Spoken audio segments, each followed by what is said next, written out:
Welcome to the JD podcast. Hey, it's Jay, and that's D. Yeah. We've got some interesting stuff lined up for you today here. For those of you just joining us for the first time, this is the JD podcast. It's a sort of off-topic, stream of consciousness style podcast with myself, Jay, and my buddy D here. And together we're going to be talking about some stuff, like I just said. Yeah. Debatable whether or not it's going to be interesting, but yeah. Yeah, right. But we'll try. We'll put in our two bits. Yeah. You want to start this week, or you want me to start? You can go ahead and take the lead. Okay. Tell me what you got, D. What do I start with? Oh no. Oh boy. So I have kind of bad, and kind of bad, but mostly interesting. And then I have bad, really bad. Bad news is best delivered by, like, removing a Band-Aid. Give us the bad stuff first, D. So have you heard about the new Microsoft service agreement? I got an email about that on one of my Microsoft emails. Yeah, what's up with that? Oh boy. Did you know that if they find out you've been saying naughty things, that they're going to try and go through all of your files now? I'm sorry, what? Oh boy. So let me find the paragraph that it's on. But basically what this boils down to is that by using any of Microsoft's services, you submit to the idea that if you say anything that they consider offensive, then while they are pursuing that, like investigating that, they can go through all of your Microsoft files. So anything you've done in Word, all of your private messages and call data from Skype. You got a link for this, by the way? Yeah. Well, here I'll just link the actual policy. The actual policy. The update. Shit. There you go. That is terrifying. Go on. Yeah. Okay. Code of content B. If you violate these terms, we may provide stops. When investigating alleged violations, the term Microsoft reserves the right to view your content in order to resolve the issue. However, we cannot monitor the entire services and make no attempt to do so. But what that boils down to is, we can just look at all your shit. Right. At the whim of a suspicion. Kind of not dissimilar from last week we were discussing FOSTA, I think it was. Yeah, and FOSTA. How that empowers the government to do this. Microsoft is essentially trying to, in a way, it might be something that they want to do it as a way to sort of get ahead of FOSTA and say, we know FOSTA exists, but we'll... This is absolutely something to get ahead of FOSTA. Yeah. And this is exactly what I was talking about last week. Like, this is where FOSTA leads us to. Yeah, not a good place to be. It's the It's actually kind of interesting because it's the privatization of the censorship of the internet. Yeah. Right? Yeah. Because the government isn't actually censoring anyone. They're just getting the private sector to do it for them. They're outsourcing. Right. They're outsourcing the violation of our rights. Well, and that's the thing, too, because legally, right, technically speaking, there isn't any guaranteed constitutional right to privacy when you're using a service provided by a company or an institution, right? So technically, you don't have to say, well, there's no illegal search and seizure. There's no illegal search and seizure because by using the product or service, they force you before you sign up for it to consent to that search forever and ever. Absolutely. Well, and here's the thing. This is just going to drive more and more people off of their services. And this also affects Xbox Live and whatnot. I can't imagine it'll hit too many people, but go on. I'll see. I'll say my piece after. Oh, okay. Hear me out here. A lot of companies use Skype for private business calls, and a lot of sensitive company data travels over Skype, right? Uh-huh. Why would they ever put their company data on a service that can be at any time under negligible suspicion be searched by another company? Right. Like And before they had a right to their privacy a little bit, but now no, not even a little bit. right. And that assumes as well, like once that information is seized, that it'll always be used with, discretion, right? It'll only ever be Mm-hmm. used to prove guilt in the event you did something illegal. But we all know that, people, there's trade secrets, there's all kinds of stuff that exchange hands digitally these days. And if you're using one of those systems as a means to exchange that information, then you just surrender to letting that be took, that's fucked. I would not be surprised if in the next 5 years we saw some like major leaks happen because of this. Like Mhm. it's going to be very interesting to see Right.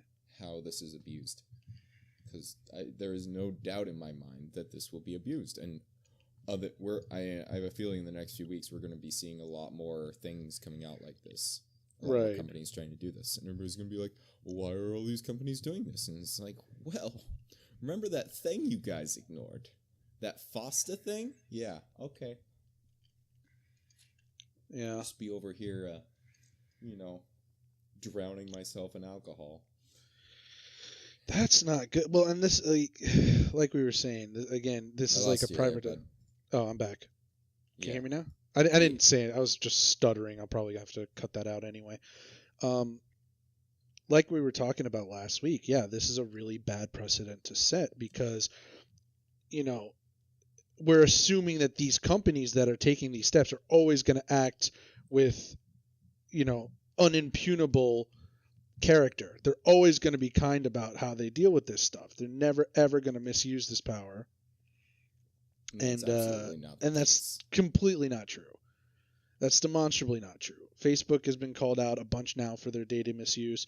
Twitter has an obvious far left progressive bias wherein simply following certain people, a friend of mine actually this happened to, they created a new Twitter account because they wanted to be on Twitter. It had never been on Twitter before. They followed Trump's official Twitter account.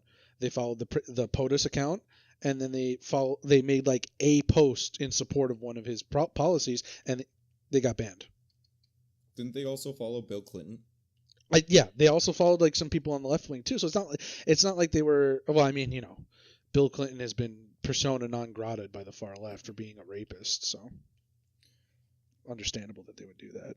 Yeah, That's what they do. They take away personhood from people. Ironically, it's very much a Nazi ideal that they're following through with that, where they take away people's personhood based on their political leanings. Well, that's the funny thing is Nazis were leftists. So, yeah, people forget that. Yeah, like the Z part stands for socialist.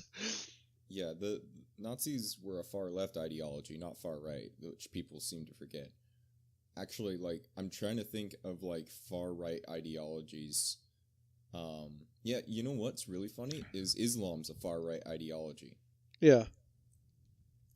Islam, like religious institutions in general, tend to be far right ideologies. Christianity in the United States less so these days. They've been kind of co-opted, but like I would say the farthest right ideology we have in the world right now would be Islam, which for sure the left has been allying themselves with, which again the horseshoe theory. Yeah. Everything just comes in and circles back in on itself. Yeah. Politically, like this is ridiculous. It's pretty crazy, man.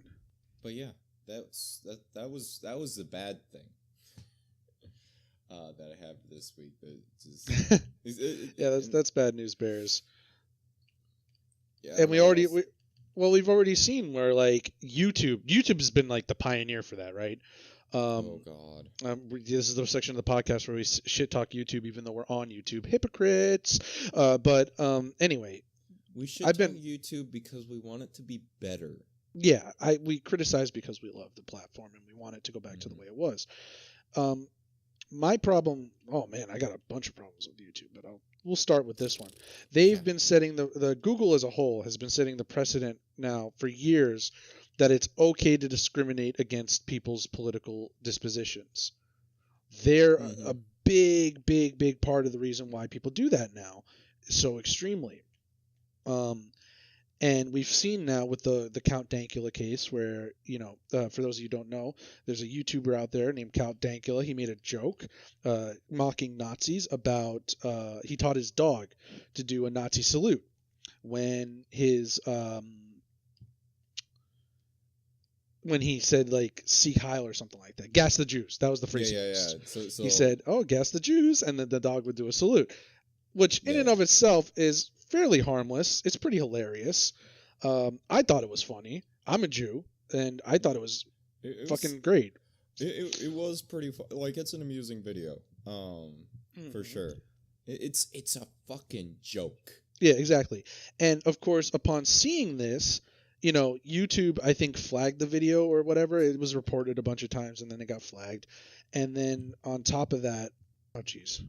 And then after that, what happened was he went to court, like actual, like real world court. If you lose, you go to jail, and he lost.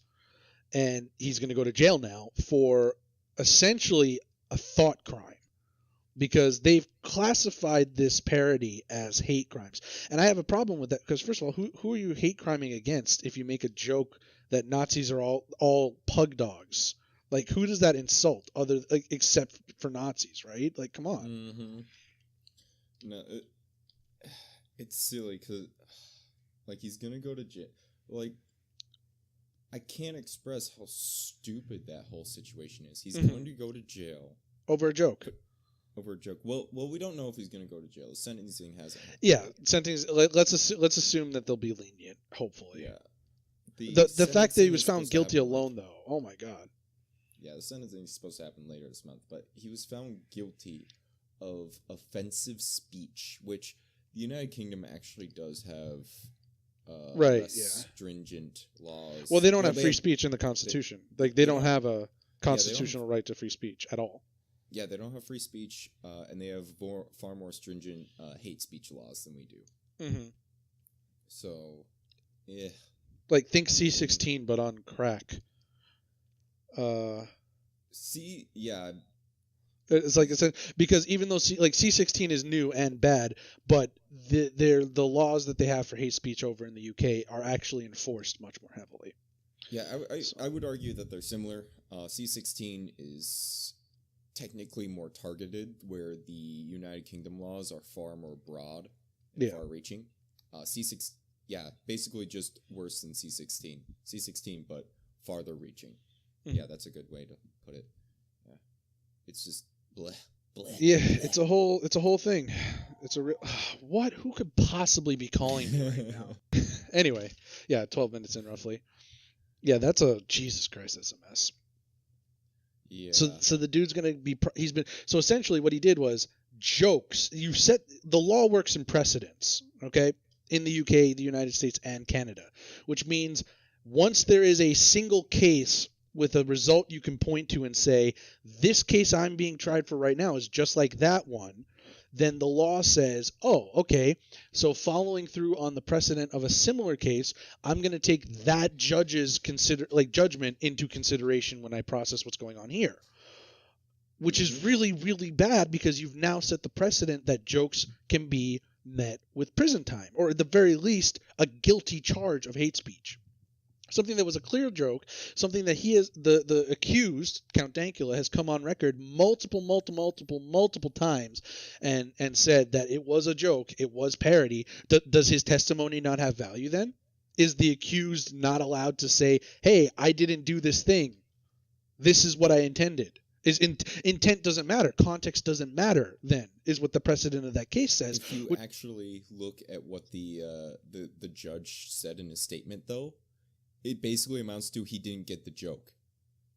He recognizes that it was a joke, but he didn't think it was funny. Recognizing it as a joke and not getting it as a joke are two different things.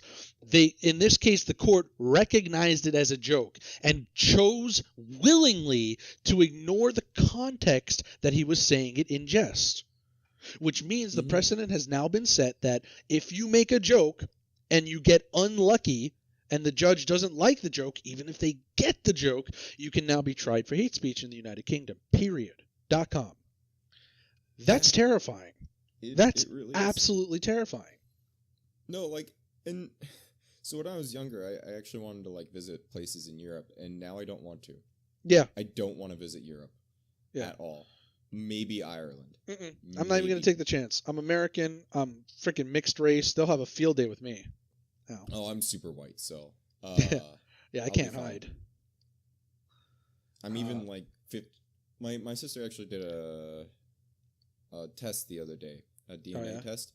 I'm like 56.6% like Irish/British, apparently. She is, which means I'm probably am too. Right. So I'll blend in perfect. Ouch. Super white. Super white. Nice.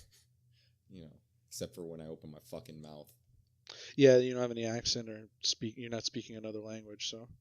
Mm-hmm. That's still really crazy to me. That's just fucking nuts. But anyway, in other news, YouTube has also been kind of going through a sort of witch hunt, I guess you could say, in regards to the Second Amendment as well as the First. Oh, yeah, I heard about that. Yeah, because it is now considered not constitutional to make videos about guns.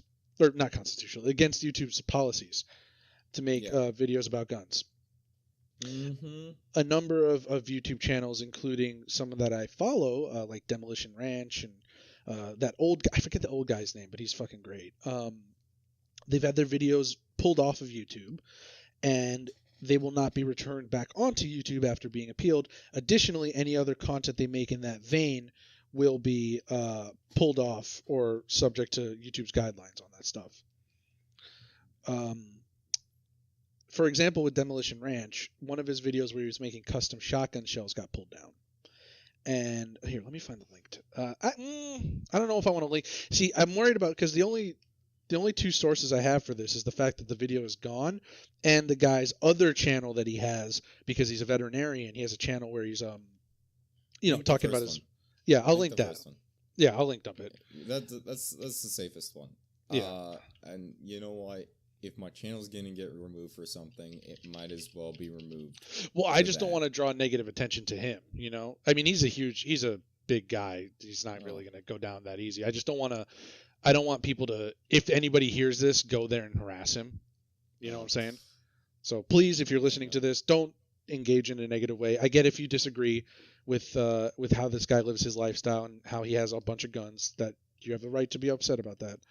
But please don't make a big deal out of it. Yeah, I mean, it's his life. Live and let live, yo. Exactly. He doesn't kill anybody with his guns. He doesn't hurt anybody with his guns. He just happens to have a lot of fucking guns. That's all. That's fine. Yeah, I haven't actually watched any of this guy's stuff, so... He's good. He's a cool guy. But anyway, a few of his videos got pulled off. Again, one of them was one where he's making custom shotgun shells. And YouTube's new guidelines essentially say any video in which a specific kind of... content is being made where it's like showing people how to use guns, anything that or showing people how to use certain accessories or attachments for weapons that are considered to be against the guidelines, including but not limited to, and of course they always have that thing in there because the but not limited to part means basically whatever we want. Yeah. And it's like, it's crazy to me, dude. That's nuts. But yeah, including but not limited to silencers, homemade silencers specifically, and a couple of other things in that vein. I don't get it. Yeah. I really just don't. Yeah. And so, you know what we need to do, Jay? What? I've been thinking about this for a while. I even have a name for it. Mm-hmm. We need to make a new website. Yeah. It's gonna be a social media / video website. Right? Oh yeah. All right. Now hear me out here. The YouTube Killer app. Yeah. Yeah. It's gonna be the social media to end all social medias. Oh boy. We're gonna call it My Face Chan.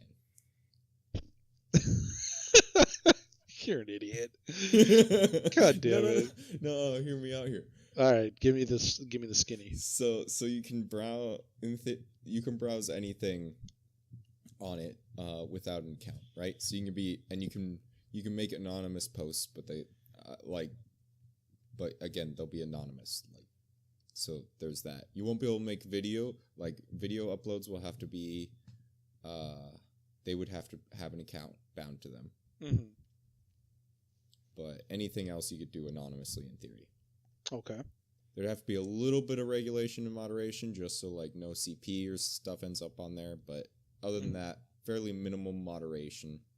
Probably do something like Reddit where we crowdsource a lot of it to little mini sub-communities. Mm-hmm.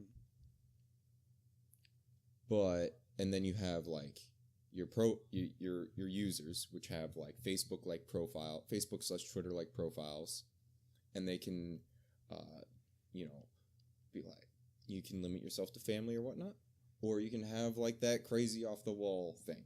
And I want all the profiles to be super customizable, like old MySpace, like back in the day when MySpace custom was cool. HTML and shit. Yeah, that shit was cool. Like, have you gone and seen what MySpace is recently? Yeah, it's trash. It's garbage. I used to have Absolute a MySpace garbage. page. It's trash now. Yeah, me too. I actually logged in. Well, I made a new account because I deleted my MySpace a long time ago to just see what was happening with MySpace lately. Because I was curious, see if it was, still a cool platform. But no, it's garbage now. Absolute fucking garbage. The UI is unusable. But here's like I'm telling you, man, this is gonna be the social media site to end all social media sites. All that brand recognition is gonna really make Oh yeah. my face. Yeah, I was wondering, like, yeah, okay, so how are you gonna pull people away? What's your strategy to get people off of Facebook and Twitter and onto your site? Off of Facebook and Twitter. Because I'll be honest, and YouTube, like, because I'll be honest with you, I don't think you could pay people enough to not just for the inconvenience of it, like, they would not leave. They're already so ingrained with the system of that they have social media wise that they're not going to want a new system, even if it's demonstrably objectively better. Here's the thing: you don't advertise it as the YouTube or Facebook or Twitter killer. Okay. You just advertise it as, oh, here's another social media to use on top of all your others to connect with those people that you can't connect on top with of all your. Okay. Yeah, those people who don't like to use Facebook. We don't censor with the exception of what's illegal, right? Okay. We don't censor. So those people who are a little iffy about using Facebook, come over here. We'll take you. And so the friends who want to keep in touch with you, bring them along so they have somewhere to keep in touch with you with. I got to say, I don't disagree with the idea. I certainly think the concept has, legs. Oh, I don't think it'll work. But there's no way you're going to be able to compete with the dosh that those other companies have at their disposal, man. It's not going to happen, unfortunately. It's not about competing with them. It's just about taking a little bite out of the pie. I'm telling you, man, they're not going to let you take that bite. They're not about that life. Very, very, very small bite. Just a munch. A nibble? Nibble. About as much as, like, Minds is getting. Have you seen Minds? I've never heard of it. Oh, yeah. There's a social media site called Minds. It's something that all the fucking, like, people like Sargon use it. Oh, that sounds interesting. Yeah. Yeah, well, yeah, now I have your attention. Sargon uses it. Okay. Yeah, he got kicked off YouTube, right? No, he's still on YouTube. Oh, okay. He just... Could have sworn somebody did. At the very least, somebody got demonetized. Yeah, plenty. Everybody's getting demonetized. Philip DeFranco, probably one of the most ad-friendly people on fucking YouTube, gets demonetized every single day. Yeah, fair enough. At any rate. New topic. What else you got? I'll be honest with you. I'm kind of dry. There's some stuff I could talk about in comic books, but we'll get to that in a bit. I mean, there's not a whole lot going on this week, if I'm gonna be honest. Like, really. But something did come up, and I actually made a little rant about it already on this channel. But the EPA is setting up to roll back Obama-era standards for pollution. specifically related to cars. Mm. And the idea is, so by 2025, cars were supposed to have much higher mileage standards, basically. Much higher mileage and Emission standards, okay. emission standards, yeah. But the EPA says that those were too ambitious and wants to roll them back by a lot. The EPA says that, or some other agency? The EPA, the Environmental Protection Agency. Well, I'm just asking because what I keep hearing from the news stations and all that is that, the Trump administration wants to move this back. The EPA, the head of which is a Trump appointee, but that is besides. I mean, it is kind of part of the point. Okay. But it well, is, I mean, the guy at the top doesn't necessarily make all the decisions on his own. No. I mean, he's got significant clout, but no, but I think Pruitt is a Trump appointee. Let me double check that real quick. Yep. Fact check. Scott Pruitt. Let's see here. From the state, and the 14th administrator of the EPA. Nominated for the position by President Donald Trump, was confirmed by the Senate to lead the EPA. Yeah, so he was appointed by Trump. Yes. So right. So Trump. So yeah. He is. So it is, the Trump administration technically. Yeah. But look, I don't care about that. Who the fuck gives a shit?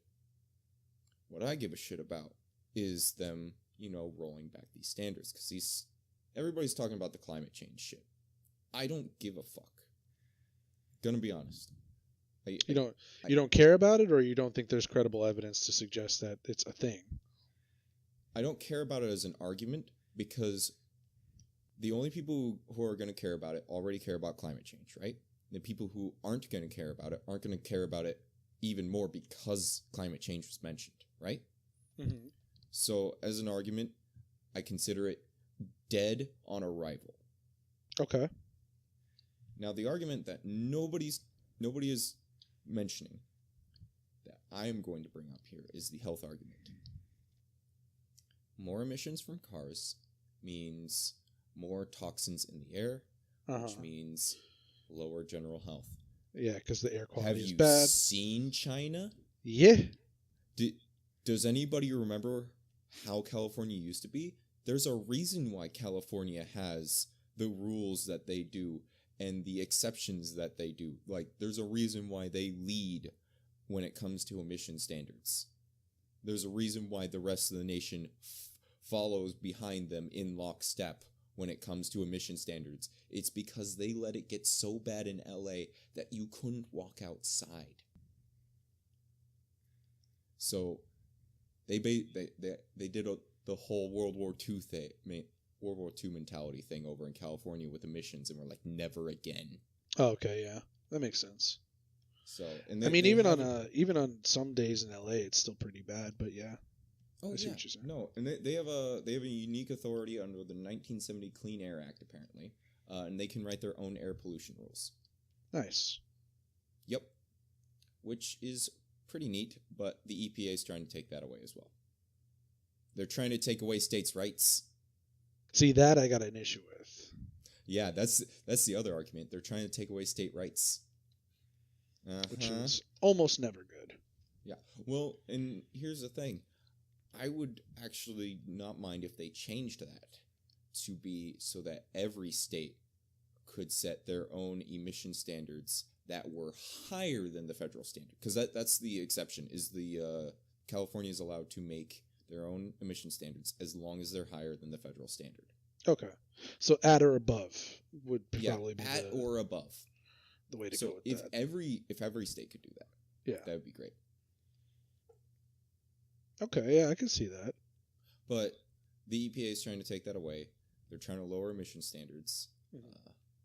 And if they lowered emission standards without taking that rule away, California and the 12 states that follow behind them in lockstep would essentially split the auto market, because they'd be like, nope.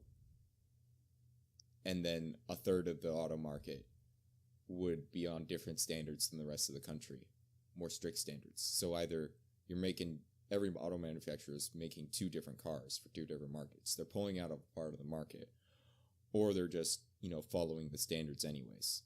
Or so there's a few options with that, because if the higher standard vehicles are more desirable, then there's really no worry. You don't have to worry about the other companies being held to getting a fair shake, right? Because it's like, oh, we gotta do these things to a much higher standard than everyone else. But if they are more popular, then it becomes pretty obvious that everybody else who's making cars is gonna follow the trend, right?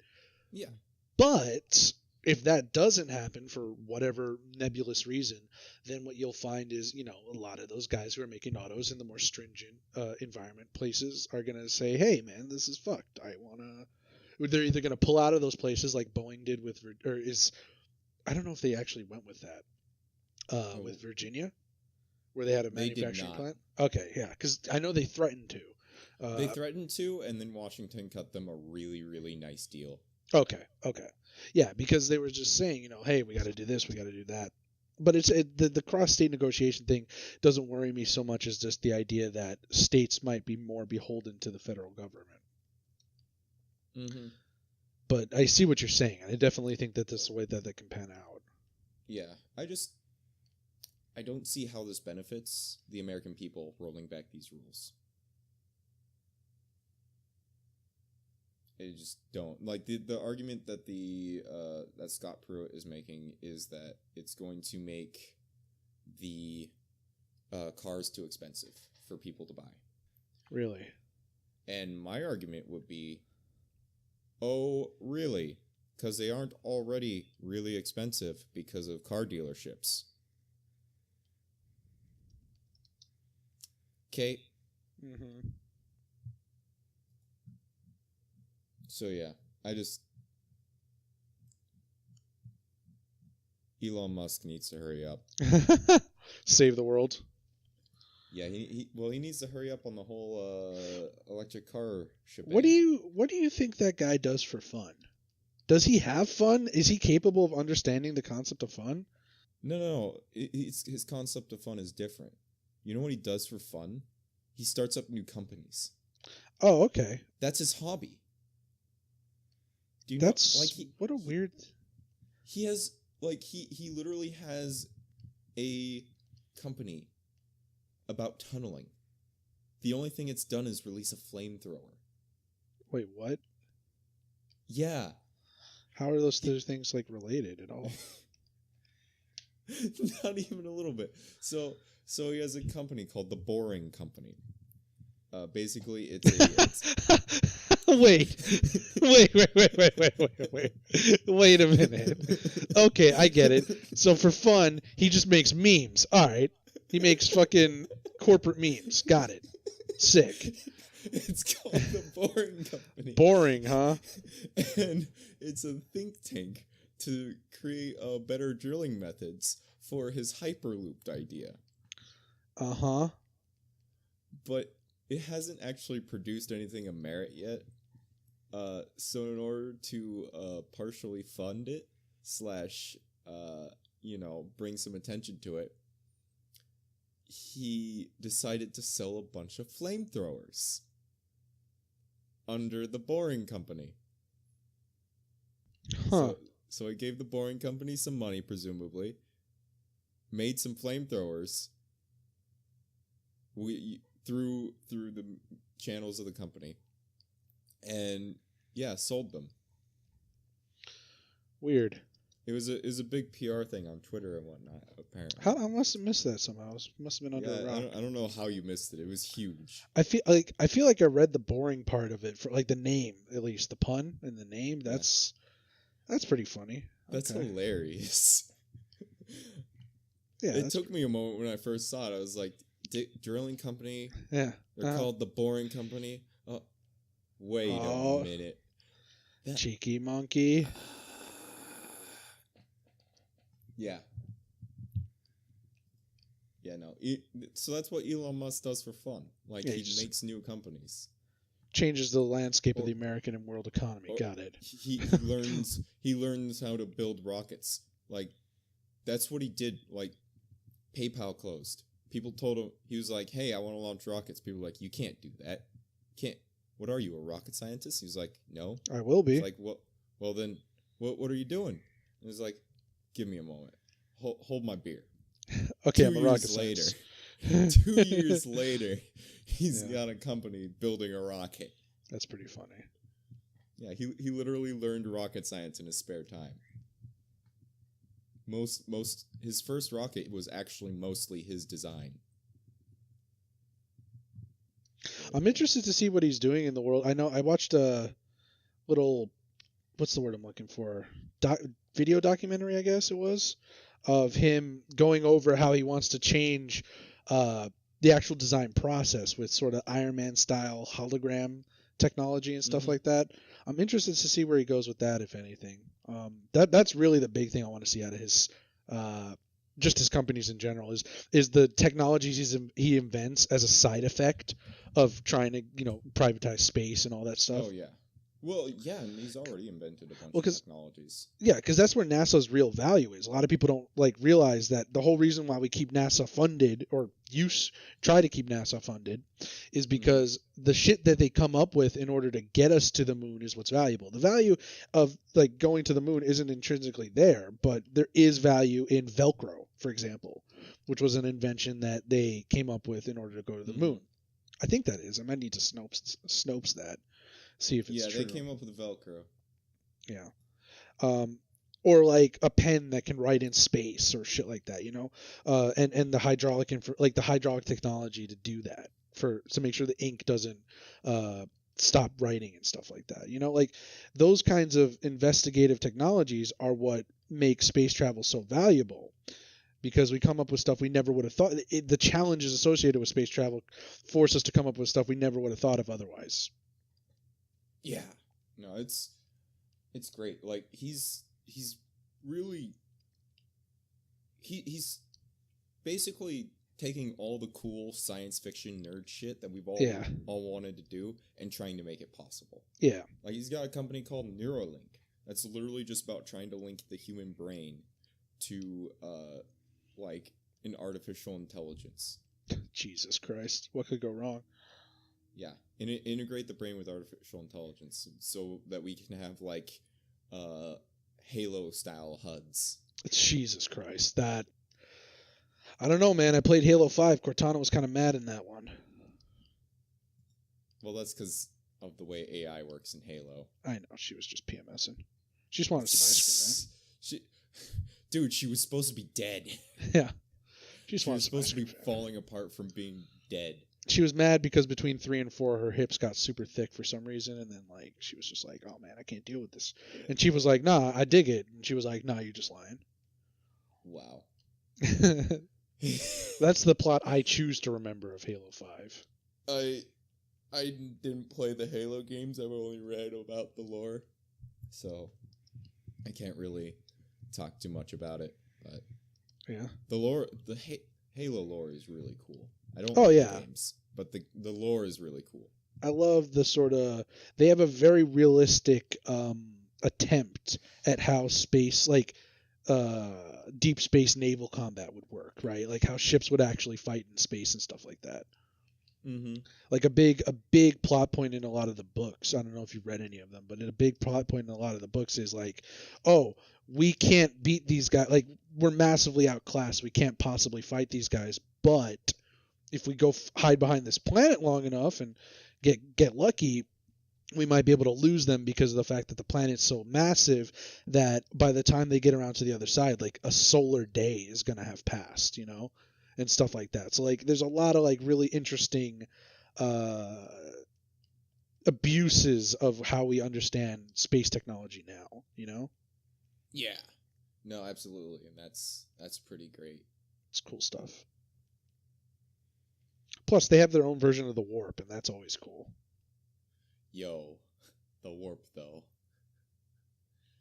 Oh man, Warhammer 40K has all the cool shit. Yeah, for sure. We just need to make all Warhammer games from now on. Dude. That's a But company. good games. Yeah. I don't know. I liked Space Marine, for example. A lot of people shit on that game. That was pretty good. I never played it. Oh yeah. Nah, I haven't played many Warhammer games, if I'm gonna be honest. There's not that many of them video game wise. A lot of people pretty much only play it for the tabletop, or really, not even that many Yeah. people play the tabletop anymore. They just talk about Warhammer to meme about the lore. Well, yeah, most people just Like read I don't the play lore the now, 'cause tabletop game. I've only played a couple why of video would I? games. It's fucking expensive. Yeah, exactly. Yeah, Like, it's like a more expensive hobby than a crack habit, man. Jesus Christ, some of those miniatures are Dude. expensive. dude, it makes Magic the Gathering look like fucking Look like a casual joke. shit. Yeah, it makes Magic look like casual, easy baby mode. I tell you what, though, they have been keeping their rules a lot better in Warhammer 40k than Magic the Gathering. Oh, Magic yeah? the Gathering's gone off the fucking deep end with their community shit. Oh yeah. Yeah, they're basically they've gone full SJW basically. You can't like make jokes anymore. Oh man. You can't do anything remotely offensive if you're gonna be like a public competitor. Oh yeah, what's his name got screwed for that? Some Magic caster. Yeah, the guy who does he talks about Magic the Gathering, but he can't compete anymore because he I don't even remember what he did. Should look it up. It was Unsleeved Media, I think is his channel name. Unsleeved Media Drama. There we go. That's the third result. There you go. Quits over harassment. Forcing Wizards to speak up. Take Oh, a quick yeah. sip. I guess he harassed.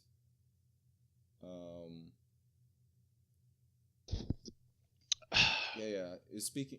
Wizards of the Coast company behind the popular trading game Magic the Gathering is speaking up against harassment and cyberbullying after a popular cosplayer publicly left the community following months of alleged abuse from a YouTube user and his subscribers. Blah blah blah. Suspect information. All right. Where's your proof? It's from Polygon, so Oh, Polygon. Yikes. yeah.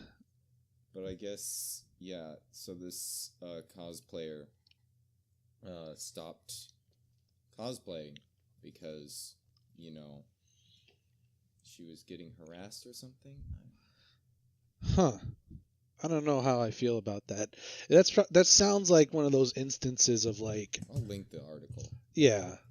Yeah, let me take a look at that. I remember.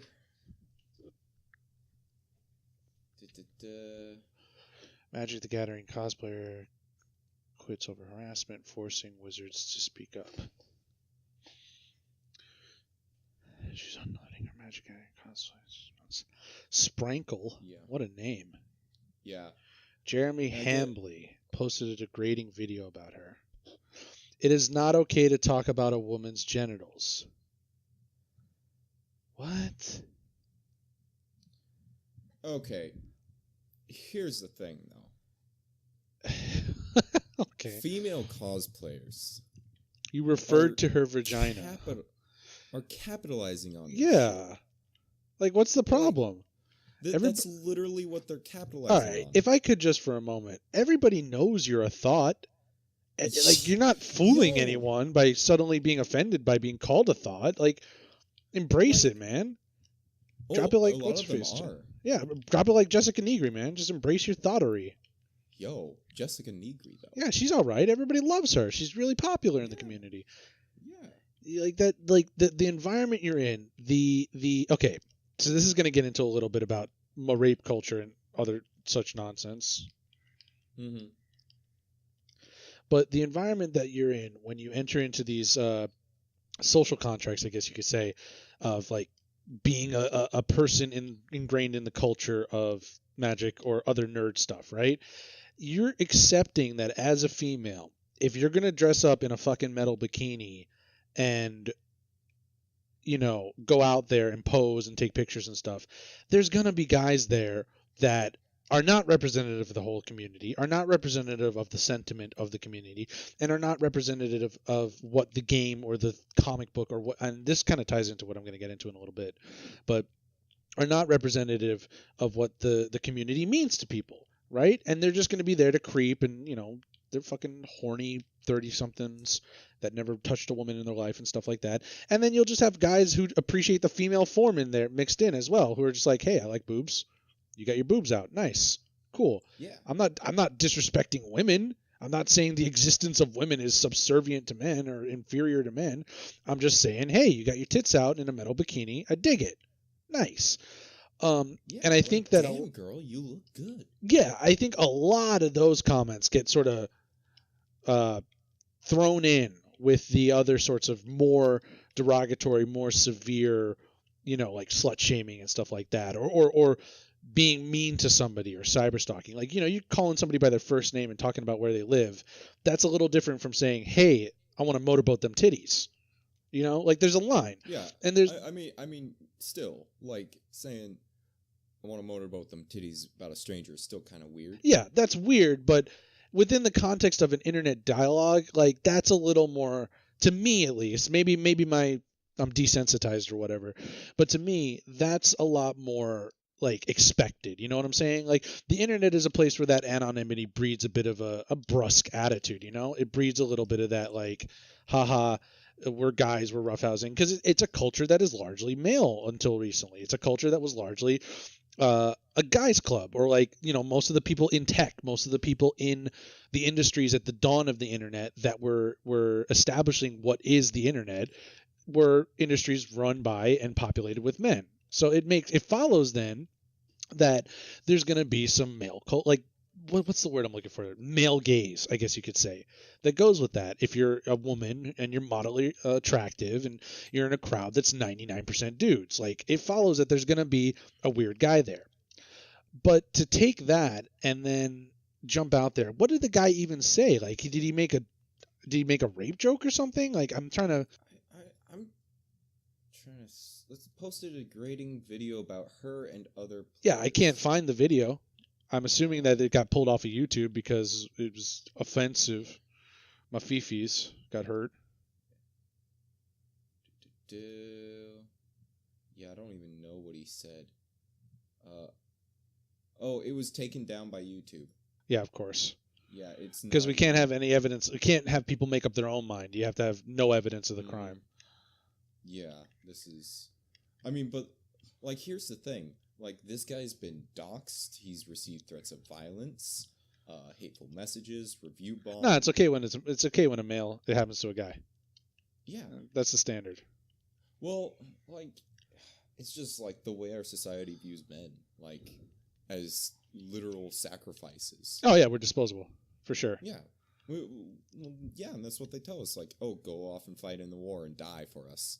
Mm-hmm. Man, like, it's so awful.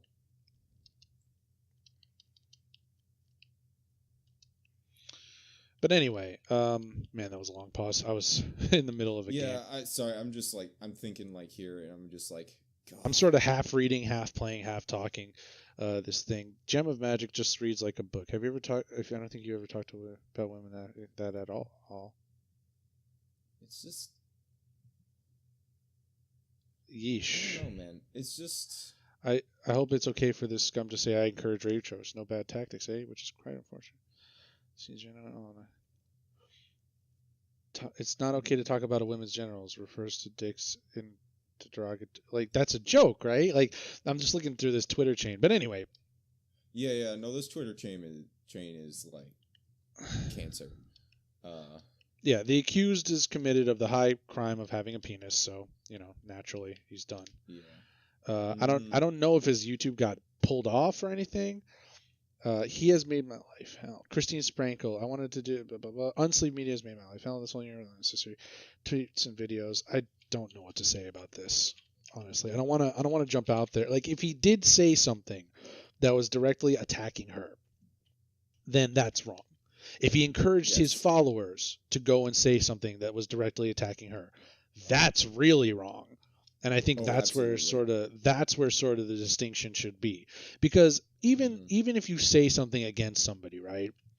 Like, I'm going to say I don't like Trump, or I don't like Obama, or I expect whoever I'm dealing with to be sound of mind enough to take that criticism in stride and just be like, okay, here's one human being who doesn't like me. Not everybody's going to like you in life. In fact, I would be willing to bet if you ran the odds and you just kept meeting people and comparing ideas and everything, you'd probably run into a significant population of people that didn't like you. But you cannot hold somebody responsible for anything more than their own opinion. Because if I don't like somebody and I'm out there, or this unsleeved media guy doesn't like this cosplayer thought, which I'm saying as a joke. I'm just saying it as a joke just to get it out there. Just kidding.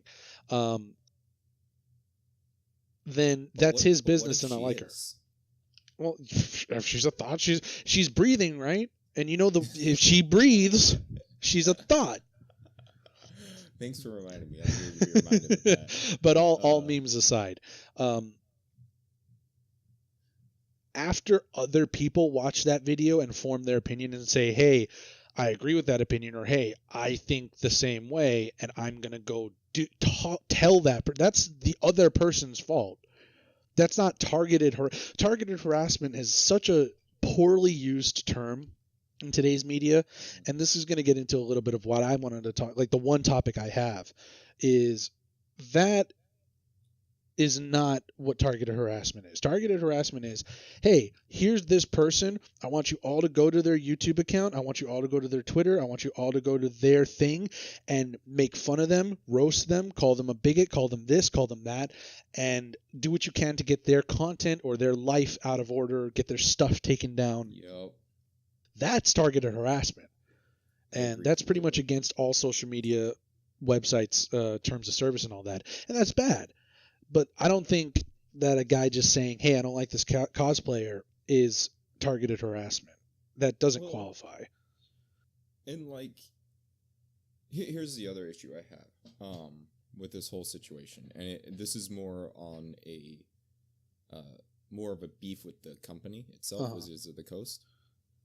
Because I used to play Magic a lot. And if I had the unlimited money to fucking play the game, I probably still would. And time to do so. But there have been a lot of leaks in the last few years of sets coming out. Like the entire set and everything that's going to be in it has been leaked well in advance of Wizards of the Coast wanting it to be leaked. And that kills their sales figures, so they should want to fix this problem. But the other problem is that there has been rampant counterfeiting of cards because their card stock is shit. And rather than fixing these problems, you know what they decided to do? To focus on their efforts on? They decided to focus on one cosplayer getting their feelings hurt? No. Oh. They changed their how they refer to people in their cards and rules. Instead of using his or her, they will now use they. I'm sorry, what? Back up. You were no. Not only were you cutting out for a second, most of what you said sounded fucking stupid to me. So you want to back up and just So instead of focusing on rampant counterfeiting of their cards, leaks, they decided to change how they refer to players in their rules. Instead of referring to them as him or her, they refer to them as they.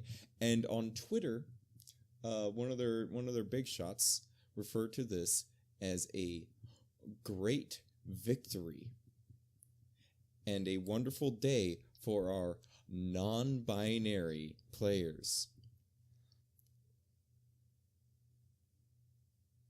That's what they've decided to focus on.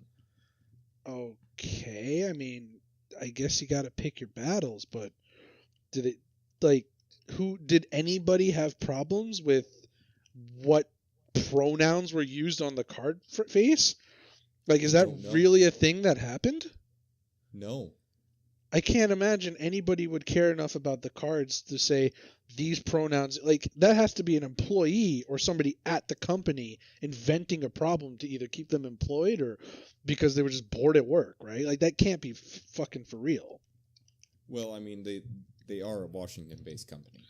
Oh, well, there you go. Wizards of the Coast, right? Yeah, Wizards of the Coast. Wizards of the Coastal Elite, am I right? Yeah. Fuck. That was a politics joke. Yeah, no, and it's just like, it's one of those things where it's like, oh, this is where you're focusing your efforts on, not making the game better. Yeah, that sounds a little sus to me. I don't know. and it's funny because like this latest set that got leaked is supposed to be like it's supposed to be this whole block is supposed to be what like helps revive their dying user base, and then it gets leaked, Wow, that's which crazy. is going to kill their sales. Like their sales just fucking plummeted, like right after it leaked. Oh, well, there you go. People don't want to It's be told what to think, man. People don't want, especially not in America. People don't want to be told, "Hey, you got to use this pronoun or that pronoun or well, this." no, it's not even that. Like just having the new cards leak, just makes sales plummet. This has Well, yeah, happened in yeah. the past. Just like, the spoiler effect of that. yeah, and then people are like, oh, Not to mention, yeah, new cards. not to mention you can just fake them now that you know what they do. Yeah, exactly. You could sell fakes and all that, like you were saying. Well, yeah, and the card stock is shit, so that's why people are able to do fakes. Because in the past, doing fakes was hard because the card stock was really good for the time. It was very hard to replicate. However, They haven't I kept think up with the times, right? they haven't kept up with the times, and I think they switched their card stock to something that was going to cost less money. So yeah. Yeah. Right. Well, that sucks. Yeah, I was never super into Magic, so I guess them becoming turbo SJWs doesn't really bother me that much. I guess it Yeah. should though. I mean, it's just a sign of the times, man. Yeah. You think we're gonna look back on these like couple decades where this stuff was taking off and be like, "Wow, what the hell were people thinking?" I don't know Only what we're using gonna be- 31 pronouns? Jeez. Dear Yeah. Or something in the other direction like, "Oh my god, I can't believe we used to think there were more than two genders." Like some scientific discovery will happen or some revelation about the way we think socially will happen and it'll just change that completely again. I don't know. It's gonna be interesting to see where things go. Like, cause I have no idea. The world is such a fucking weird fucking place right now. Yeah, dude. But, whatever. I've got a steady job, There you go. Well, yeah. a place to That's sort of live, the trick, right? like food to eat. Like, and I ain't gonna be running out of food anytime soon. Cause fucking, I live in one of the biggest fucking agricultural countries in the world. Yeah. Like, So we're good there. I live in the state that produces most of the world's apples. So if nothing else, there's apples. Johnny Appleseed or something like that. You could be D Appleseed or something. I don't know. I didn't have a good joke for that. I'm sorry. No, They can't all be gems, man. Jeez. Dude, Johnny Appleseed, actually, funnily enough, mostly, was actually a businessman who mostly planted cider trees. Oh, good to know. He owned a bunch of orchards for making cider. And he made a killing off of selling cider to the settlers. Didn't know that. I thought he just ran Yep. around I thought he was a hippie. Nope. He was an uber capitalist. Wow, good to know. Yep. He secured a bunch of land out west, planted a bunch of fucking cider trees, and made a cider business. Good for him. Yeah, good for him indeed. And I then, wonder- then he created a legend. A what? Then he created a legend. Like he literally. Oh, he made it up manufactured- after the fact. Okay. Yeah, like he manufactured that. Like, That's smart. yeah. It was At the- early advertising, man. Early advertising. Yeah, at the time that would have been really brilliant. Mm-hmm. Oh yeah, it was genius. It worked. Like it's like Sold a lot it's of like cider. a prototypal mascot kind of thing. Oh yeah. Yeah, that's actually what happened with a lot of the early American legends is they got co-opted into early advertisement. Well, yeah, even with like Paul Bunyan. is Paul the big Bunyan, Paul Henry, Yeah. George Washington, I Can't Tell a Lie, and all that stuff. All that stuff, I'm Okay. sure, was used like for branding and all kinds of stuff before modern copyright law was drafted. Yeah, it really was. Like it's very interesting looking into like early legends and realizing that they were literally just advertisements for the most part. Like American legends in particular is what I'm talking about. But yeah, American Legends were literally advertising for the most part. Wow. Yeah, more you know. Fucking hilarious. That's cool. So anyway, I wanted to talk really briefly, or as briefly as I can be, considering I ramble so much. I wanted to talk briefly about a current, like something in relation to the whole Wizards of the Coast fiasco, I guess, with comic books right now, because for the last going on 4 years now, it really started in 2010, but the movement, I guess you could say, didn't really pick up steam until 2014 or so. In comics right now, there's this huge SJW push to politicize and mostly, progressivize, I guess you could say. It's all leftist politics to vilify being a Republican and to make comic books a place where far left ideologues who may or may not be pretty extreme in what they think should be done to people who don't think like them, they want to make that a home. Comic books kind of, in terms of ideologies and in terms of skill, I guess you could say, comic books have always kind of been a dumping ground for people who failed at other forms of entertainment. There's a joke in TV there's a joke in stage work that comedy is the lowest form of entertainment. There's a joke in literature that comic books are the lowest form of literature, and stuff like that. So essentially, this place is a breeding ground for mediocrity if you don't treat the material with respect. If you're just some guy trying to make a paycheck or push your failed movie script onto a Spider-Man serial, then you're not going to go far in the industry in terms of critical acclaim, or people who actually buy and read the comic books are not going to respect your work.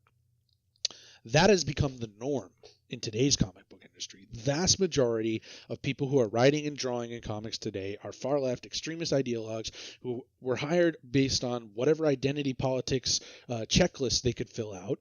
I'm black, trans, woman, or I'm woman, trans, gay, or whatever, and they've been given the run of the house. They've just been given everything. Writers like Max Visaggio that just get book after book. They get their books canceled for low sales and then are rewarded with a new book to ruin. To the point where there's writers who are so bad, who can't sell a comic book to save their lives, whose comic book runs are canceled before the first issue is out. Because the companies take a look at the pre-orders and just say, "Oh, this is abysmal. You're off this book. We can't sell this. We're going to lose money on printing these."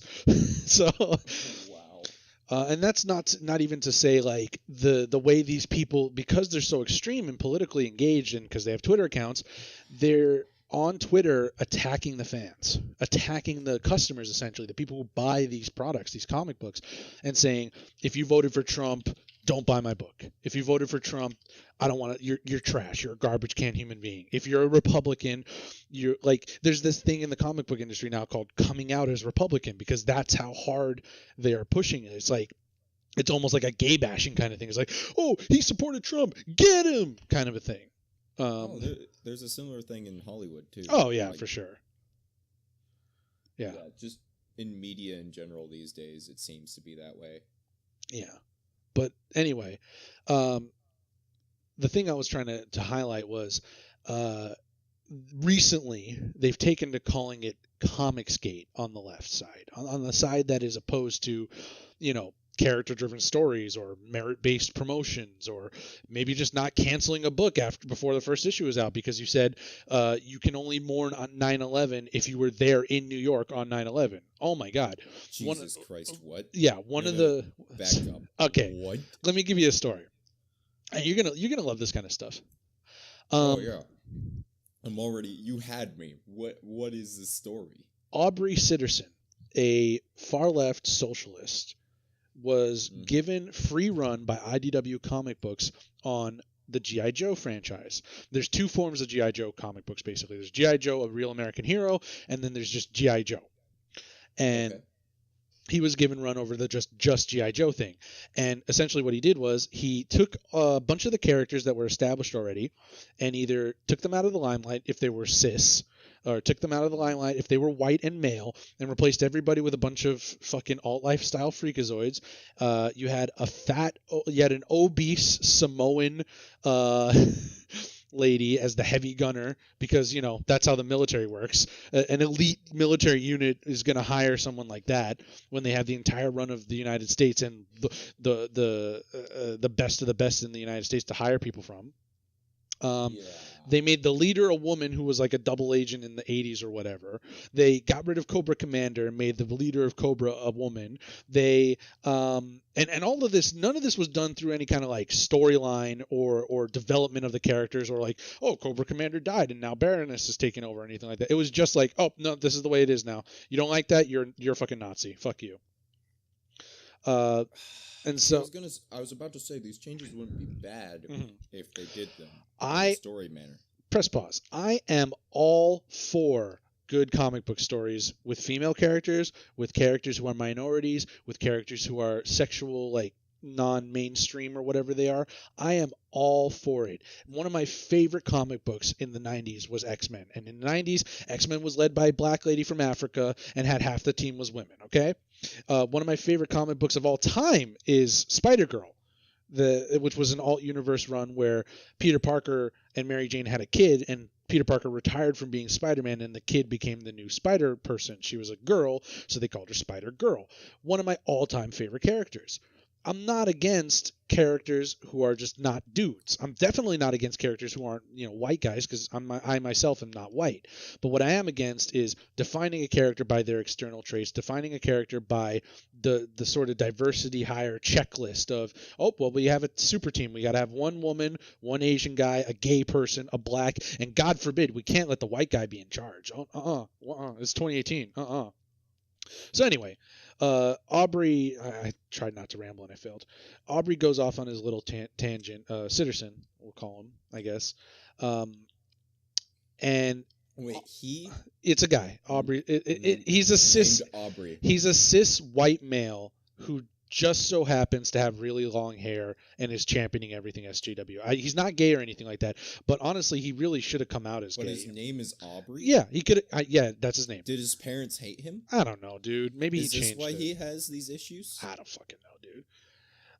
Was he bullied as a sorry, these are questions that are unfair. I mean, maybe you can ask him on Twitter. I don't know if he doesn't block you. That's the other thing. These people they use block bots because they can't be bothered to engage with reasonable discourse with the fans. If you follow a specific person on Twitter, they will automatically block you. You won't even be able to say, "Hey," even if you like their work, they'll block you. Flat out. Fuck? Yeah. They block bots? This has been going on for years, my dude. But I'm just trying to catch you up on one. Every day there's new shit that comes out of the industry because of this stuff. I think when I was on Facebook, I blocked 3 people total. I've never blocked anyone. I consider 2 of them were my parents. Yeah, I consider blocking people unless it's somebody who's like actively going to harass or try and harm me. I consider blocking people admitting defeat.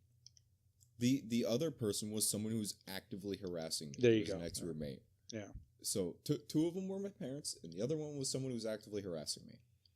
Exactly. So it's like, if you block somebody who you're just having a discussion with, that's just admitting you have nothing else intelligent to say about the discussion.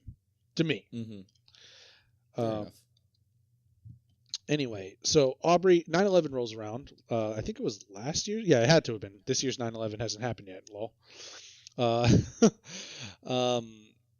It was anniversary of 9/11, and he essentially said, I'm not going to quote his tweet exactly, but he essentially said, oh, if you weren't, here comes a wave. It's 9/11, aka the anniversary of a bunch of people who weren't even there, fake mourning for it, right? Naturally, because it wasn't only people that were in New York who were affected by 9/11. I'm from New York, and I wasn't in New York on 9/11, but I lost friends on 9/11. I lost a lot of people on 9/11 actually. So naturally, me and a few other people took exception to this and proceeded to call him out on Twitter. I didn't personally tweet him, but a lot of other people did. I kind of found out about this after the fact. And what did he do? Rather than engage with these people in reasonable discourse, keep in mind, most of the people that engaged with him were not cursing him out, were not calling him a bigot, were not calling him an asshole. They weren't even being mean to him. They were just asking, hey, man, can you explain your reasoning behind that? That's a bit of a hot take. Come on. rather than try at all to engage with the fans or with people who had just seen his tweet in passing, he doubled down on it and said, no, if you weren't there on 9/11, you don't get to mourn 9/11. That's... Keep in mind, this guy is the writer for G.I. Joe, the preeminent American superhero team. Well, American hero team. This is the dude they got to write. A guy who says you can't be nationalistic about 9/11 unless you were there. Literally a nationalism hipster. Like, what?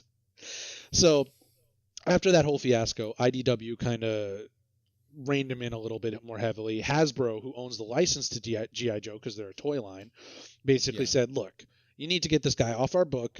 Otherwise, we are not going to do business with you anymore. And the way how Hasbro does it, they don't have a single, like a license per license basis. It's either you get to make all of their comic books or you get to make none of their comic books. So that means if they pulled their licensing from IDW, that means they lose Teenage Mutant Ninja Turtles. That means they lose both G.I. Joe series.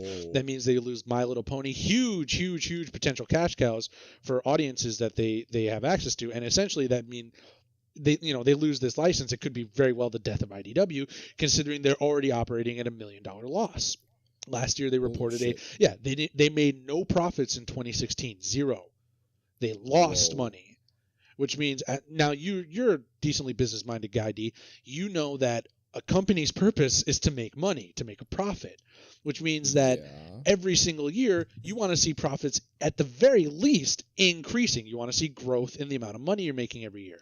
Well, you want to at very least see a net neutral. That is the very minimum you want to see. A bad situation would be a year where you broke even, where you just had enough money made to pay all your bills and pay everybody, and you didn't put any additional value into the company.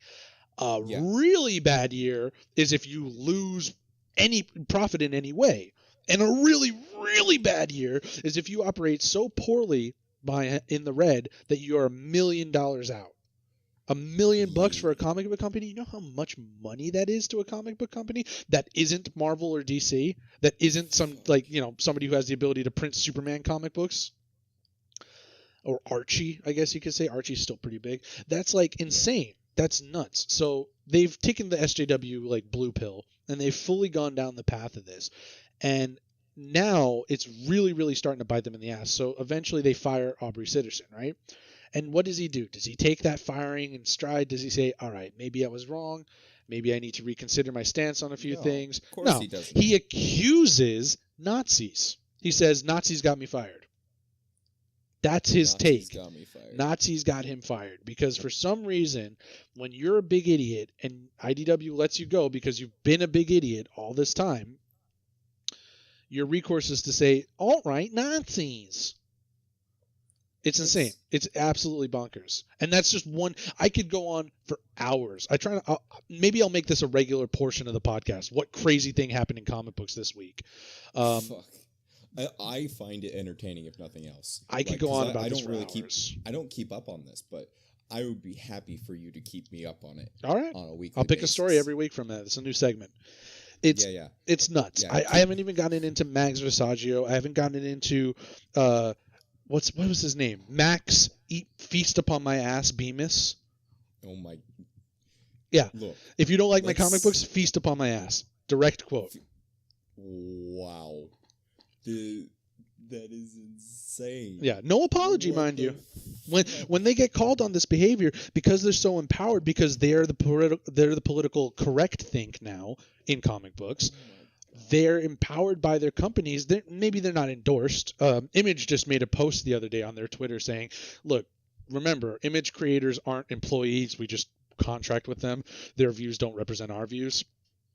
So the Image is desperately trying to distance themselves from a writer who actively defamed a veteran of the military and tried to falsely accuse them of being a wife beater and a criminal.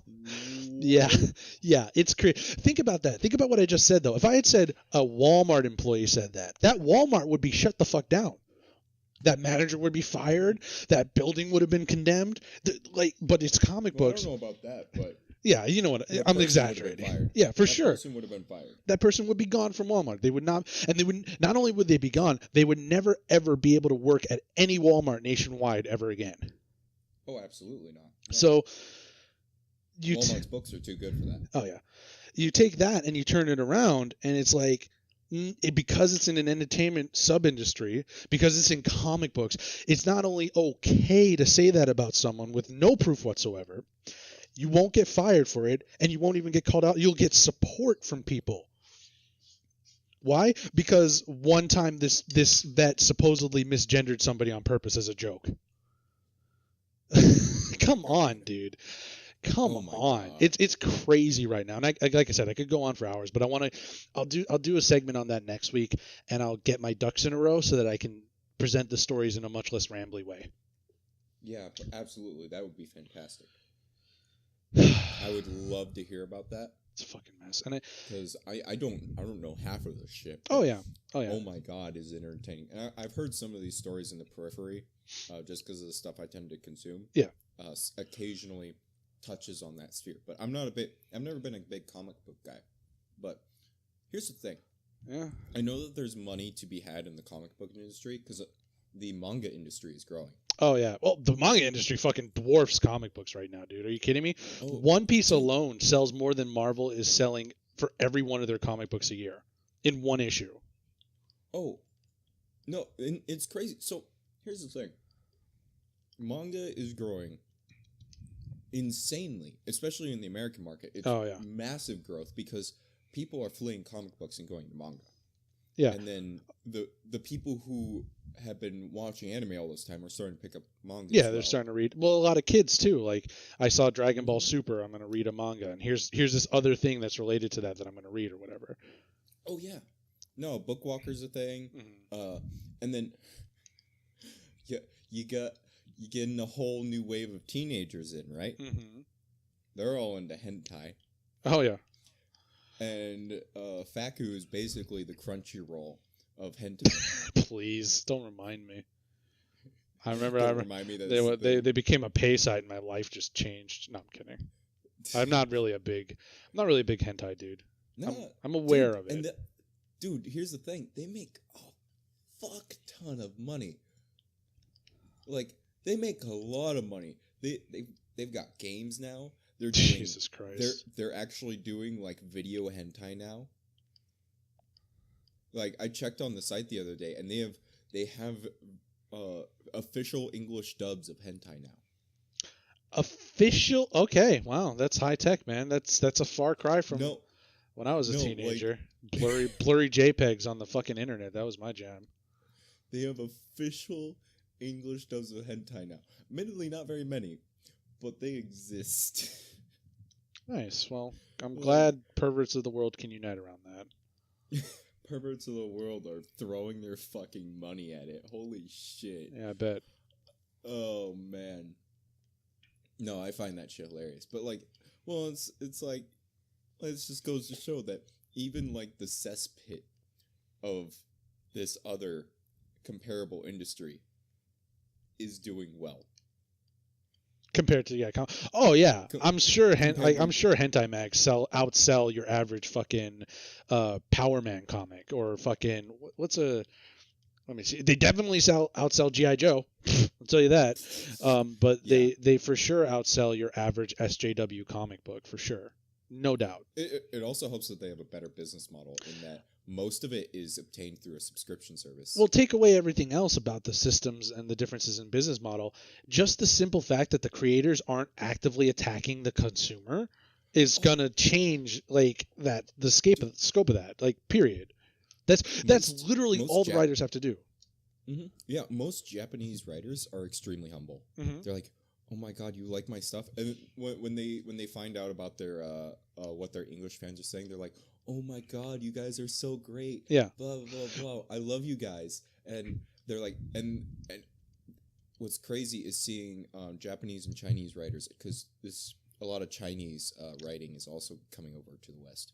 Right. They're like, "Oh, I don't get to talk to you guys very often, but I have a translator here right now. Let me know what your thoughts are about my work, and I'll see about improving on that because you guys are becoming a big part of my market. I want to make sure you're happy. Mm-hmm. Like, this is insane. Like, Yeah. it's crazy. They ask for people's fucking opinions. Yeah, me personally, What is this? In terms of the artist, I know that making people happy is important. But I know like comic books like Watchmen, comic books like Batman Dark Knight Returns and stuff like that. In the comics industry, I don't know how well that sort of an attitude would work, but just not attack, like, because I know, like, for example, a Japanese mangaka will never ever say, "Do not buy my my manga. Don't buy my manga Oh, God. because of your No. political ideology." It wouldn't happen. They're too fucking poor. Yeah. Like, Well, yeah. Yeah, but most of even them, a successful you one. know. Araki wouldn't do that. Oda would not do that. Mm-mm. Fucking Toriyama would never do that because that's not what they stand for. They're not going to engage their politics and enforce their politics on people who are just consuming their art. Period. Exactly. And that's all these writers would have. Like, I don't buy Spider-Man comic books anymore. I do not buy Amazing Spider-Man anymore because Dan Slott repeatedly insulted people who buy his comic books.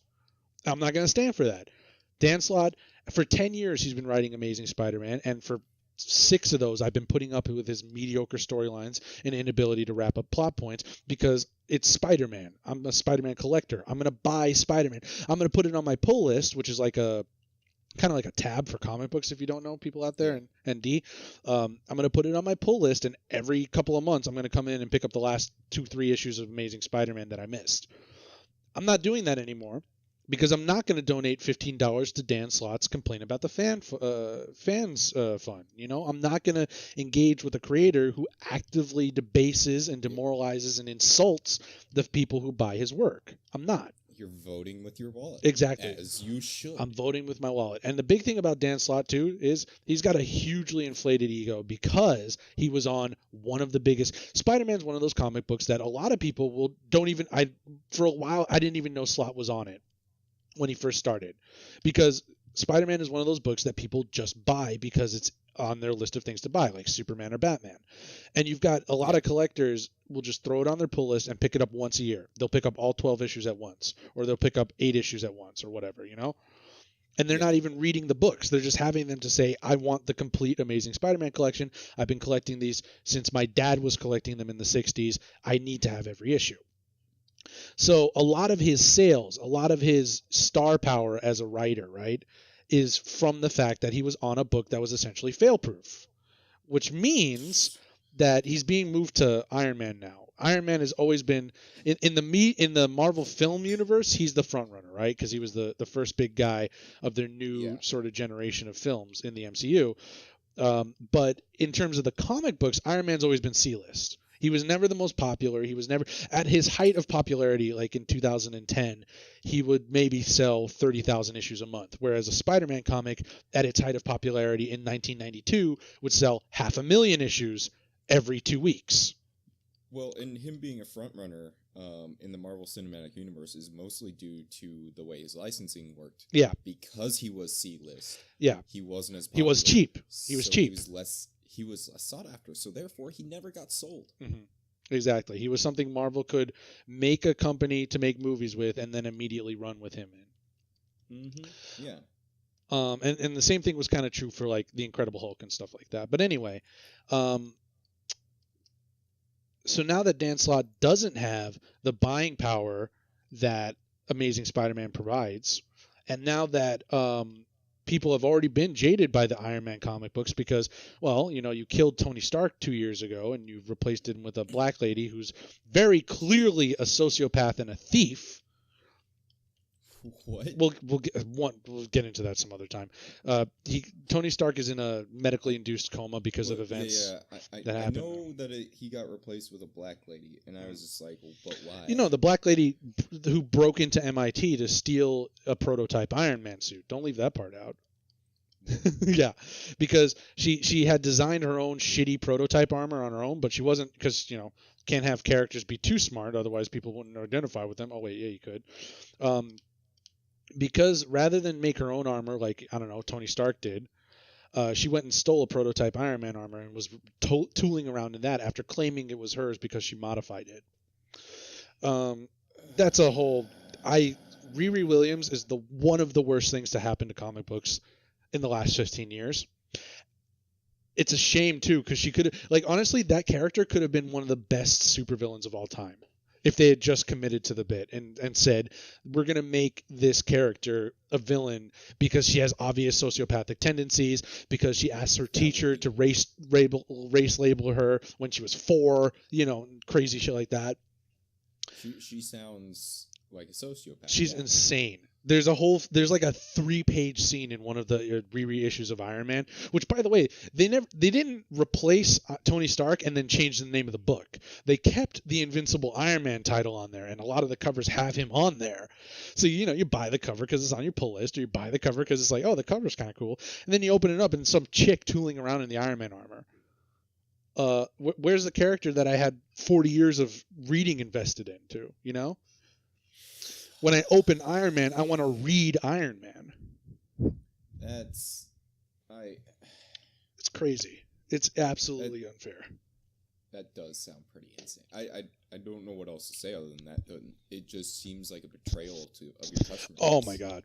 Don't even get me started on what they did to Captain America. I heard about the Hydra thing. Yep. I heard about the Hydra thing.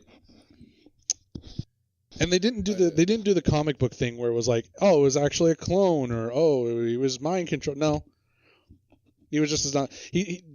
Captain America, hello, America with 3 Ks, hello. I hate these people for what they've done. Anyway, there's my rant aside. Next week we'll try to compartmentalize that down a little bit better. Yeah. Bring a story. Yeah. Bring a story. We'll have story time. I'll have a lot to choose from. Oh boy. We'll have comic book story time. We'll make it it'll be a saga. Mm-hmm. We can we'll make it like a half-hour bit or something. I don't know. Nice. Yeah, I think you actually went on for half an hour. Yeah. So we'll make it like a half-hour bit. It'll be good. Yeah. That being said, I don't have anything else, man. Oh no, I do. I have one last thing. Okay. We can make this a slightly shorter one. It's whatever. Well, yeah, I would be down with make it slightly shorter, but I do want to talk about the anime that's coming up because it's important to me. Hit it. We have so much. There's so much coming out, man. I'm gonna give you the Annie chart link real quick, and then we got Steins Gate. We got more My Hero Academia. I know you're gonna be salty about this, but more Tokyo Ghoul. I'm indifferent at this point. The story was trampled on enough for me that I'm just gonna. Oh yeah, anime but segment. It's starting up 2 years later though. We got more Shokugeki no Soma, more High School DxD. Did you watch Steins Gate yet? No. I haven't actually watched anything besides the weeklies I've been keeping up on for like the past week. Gotcha. So, tell you what, I'll just ask you every week until you do it eventually. Eventually, the nagging will get to me. No, yeah, it's okay. You're not the only one. One of my supervisors who I actually talked into watching Steins Gate because I thought it'd be up his alley. Wow. Wait a minute. Step back. D, be level with me. You're shilling for an anime you've never seen before. Do you know how many times I've done that to people? Do you know how many people I've sold Steins Gate to? Forget about Aubrey Sitterson. I'm about to come over. Oh my goodness. So here's the thing. I have sold Steins Gate to I think 9 people now. You're an animal. And I've never seen it. I've done this with a couple animes. There was another one that I did this to where I sold it to a couple people and I never fucking watched it. Mm-hmm. Oh god, it had a really unsatisfying ending. You're a fucking animal. Oh my god. But I didn't know at the time. It was still airing at the time. But it was pretty good, and I watched the first 6 episodes, so I liked it. But Erased. I've never seen it. I've heard of it, never seen it. The first 6 episodes are pretty good. Basically, the premise is it's got a time travel premise. The guy travels back and experiences his past life is able to alter past events. Oh yeah. Because for whatever reason he has the superpower of just randomly, like whenever there's an event that comes up that he could change in the past, he goes back in time to the time where he could change that event. Interesting. He's really bad at actually executing the changing and making it work, though. So sounds fun. Yeah. So I've done that to people too. But no, I've never actually watched Steins Gate, but I've recommended it to like 9 people, and they've watched it, and they all come back to me and are like, "Oh, I just watched it," and they try to talk to me about it. I'm like, I've never actually watched Steins Gate. Right? You're scum. You're the worst kind of scum. They were so mad. They were so mad. Yeah, I can imagine. I can't imagine pissed. why, but I can imagine their anger. It's just a mystery. Oh. Guess we'll never know. Oh. They were pissed. So yeah. So that's been highly entertaining for me. Yeah. Go on. So Legend of the Galactic Heroes is getting a reboot this season as well. Yep. Something I've never actually watched either, but I will probably try to watch the reboot. Go for it. It's fun. It's fun. It's good. A lot of like modern, especially modern space anime tropes that you see came from that. So definitely check it out. Yeah, and I've always intended to check it out before, but it's just it's very hard to approach. It's a lot of material. It's a lot of material, and the original series is it didn't have exactly the best production quality, so it's very old. It didn't age. It did not age very well. It's hard to watch. Yeah. More Full Metal Panic apparently is something I never finished. It's a good show. I got like 8 episodes in, and then I never finished it for some reason. Yeah. I don't know why. Full Metal Panic's great. It's like 40%. For those that don't know, it's like 40% slice of life, 40% mech anime, 40% fucking interesting, weird character drama between this guy who's I sneezed there, between this guy who's a soldier for hire and a girl who's a high school chick who happens to also be the Messiah. Weird sort of thing. It's weird, but it's pretty cool. A lot of just standard anime hijinks. Mm-hmm. Very typical for the era it came out in. Yeah, and it's getting it's one of those things that's like the character designs are all vintage 90s, big eyes, shiny hair, lots of highlights on the drawing kind of characters, but drawn with a modern style or drawn in a digital style. With that digital polish, I'd say. Makes it look really interesting visually, I think. Yeah. No, it's a good looking show. Something that I did try and go back and rewatch it again recently. Oh yeah. And I got turned off by the resolution that it's in. Oh. Really? It's not in widescreen. What is it? What is it? It's full screen resolution. Yeah, no. What is the show? Full Metal Panic. Oh, okay. Oh, I thought you were talking about something else. Yeah, no. No, I'm not. Yeah. A lot of the old Gundam shows are like that. I went back and I was watching Gundam Wing, and it's like there's like a Blu-ray version of Gundam Wing Just Endless Waltz now. Inside. Yeah, there's like a Blu-ray version of Endless Waltz right now, and everything looks too weird because it's all wide. Oh, yeah. You're just dying inside. Yeah. But no, it looks like there's a lot of good anime coming out. There's another one that intrigues me that's actually it's new. It's an adaptation of like a manga or something. But the synopsis has me intrigued. It revolves around Jushiki, which literally translates to spell equations. And I'm like, ooh. Sounds Last time I heard something about spell and equations together was when our Lord and Savior, the God, I don't remember. It was the Irregular at Magic High School was the English translation. Oh my god. That fucking That fucking That trash can of a show. Oh my god. Oh, I love it. That's like that's like bad popcorn. That's like microwave take home Dude. popcorn in anime form, I dude. fucking love that show. What are you Christ. fucking on about? I liked it. I liked it Tatsuya. too, but make no mistake, it was garbage. That's right, Tatsuya. Yeah. Our Lord and Savior Tatsuya. Look, man, I like the average like OP can't be killed MC as much as the next guy, but Jesus Christ, dude. Dude, it's so good. That It's really such a didn't good kill show. that guy. Okay. Oh my god. I fucking love it. To death. But yeah. I can't believe that's No. getting another series. That's nuts to me.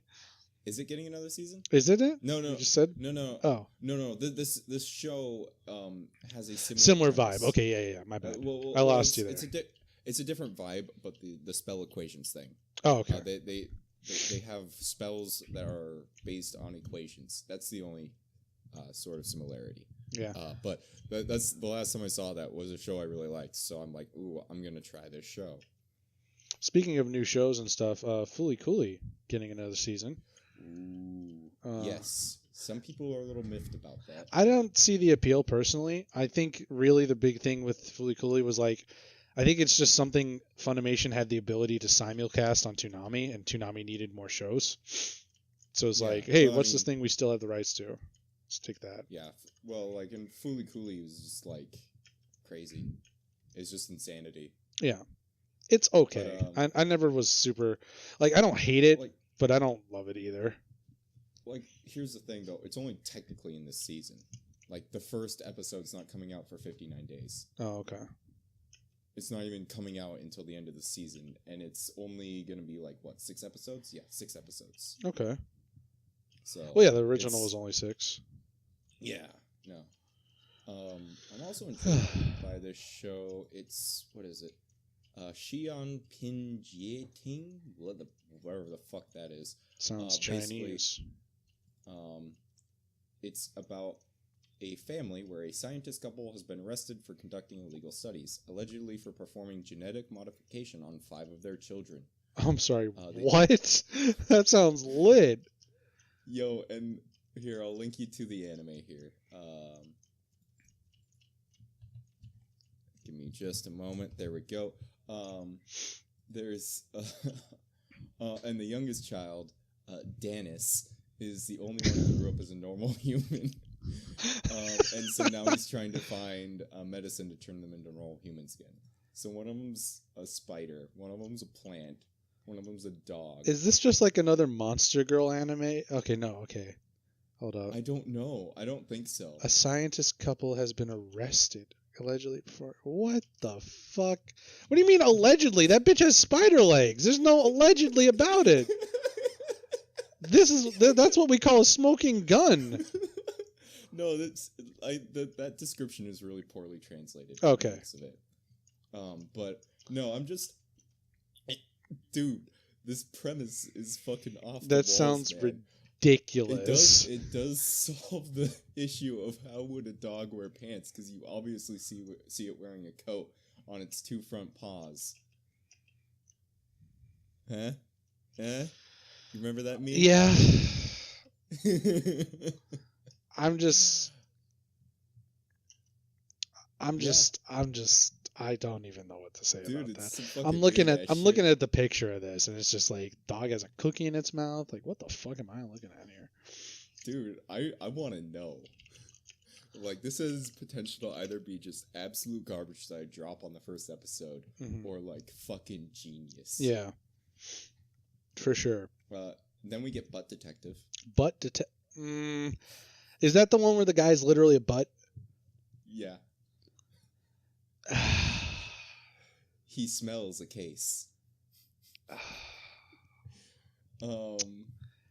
I.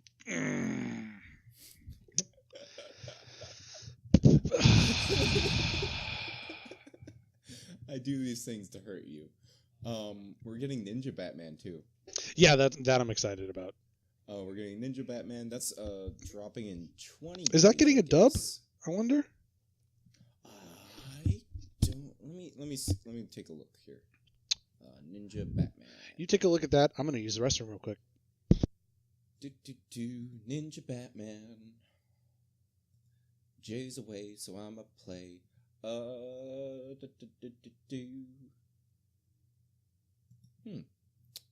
don't actually see who has this. Who owns Ninja Batman?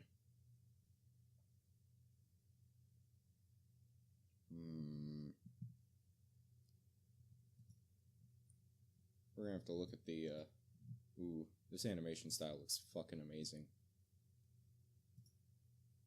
Oh, there's some CG in it. Oh, it's from, like, so the screenplay's by a guy who did Gurren Lagann and Kill la Kill. So that's kind of cool. Yeah, it looks like it's CG. Alright. Who has the rights to it? That's my question. Alright, I'm back.